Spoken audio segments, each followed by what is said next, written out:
زنان مثل ما مردان نیستن، زنان متفاوتن.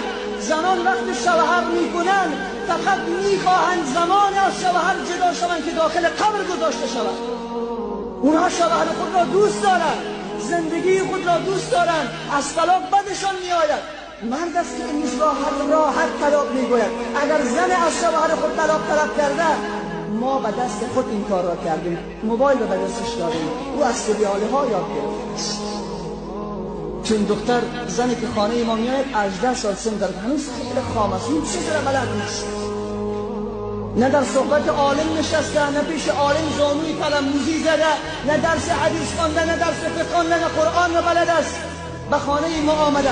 ولی مسلمانی که هر جمعه به پیش هر عالم در هر جایی رفت و صحبت شنیده، حق و حقوق بیان کرده و حق و حقوق را شنیده و دانسته، چقدر تعلیم داده زن خود به نماز.